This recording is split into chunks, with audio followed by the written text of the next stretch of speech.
Hello, it's Halloween, which means it's the perfect time to play some really spooky indie horror games. And do not worry, I'm here to help you find the perfect game that will get you in the mood for a lot of spooks. So without dilly-dallying, let's just jump into my list of fun and unique horror experiences.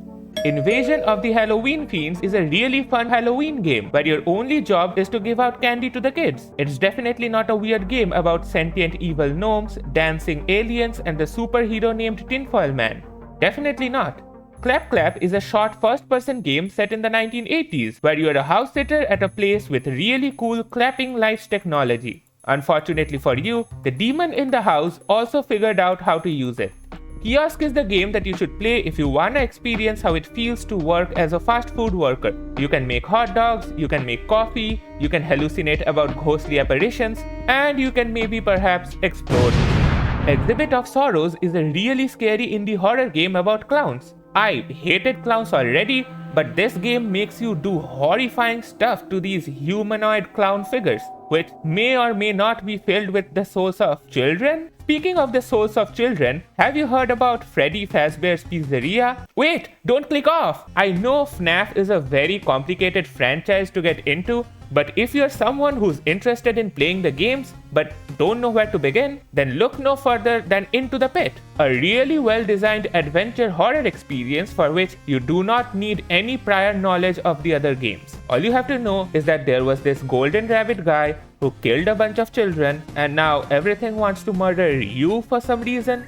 Alright, you absolutely hate FNAF, then you should try Indigo Park instead, which is another really cool mascot horror game with some amazing characters, a really creepy bird person, and an absolute banger of an outro song.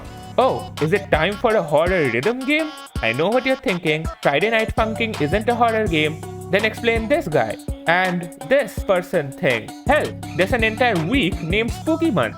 Horror visual novels made by Studio Investigrave like Dead Plate and Elevator Hitch are perfect if you want something more story-heavy. Each of them have unique and interesting plot lines, multiple choices which lead to different endings, or you may get eaten.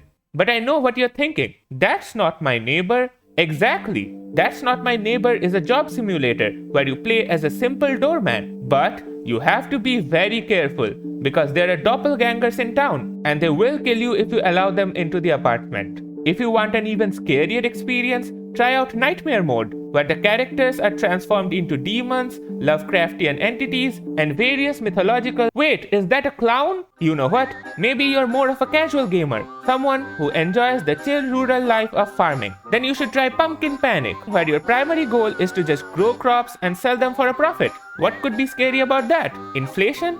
If you're someone who enjoys watching indie horror games rather than playing them yourself, then consider subscribing if you haven't already. I have played and made videos on every game on this list, and there should be a playlist somewhere up there which you can binge for Halloween. Also, there are so many amazing horror games out there that I haven't played yet, so comment below your favorite spooky game and I might play it in the future. Well, this is it for us.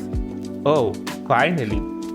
Come on, Hexy, wasn't Spooktober fun for you? No, not really. What about these really cool fan arts people made for us? They are cool, I guess. Alright. This is goodbye then. We're both gonna disappear now and we'll be back next year.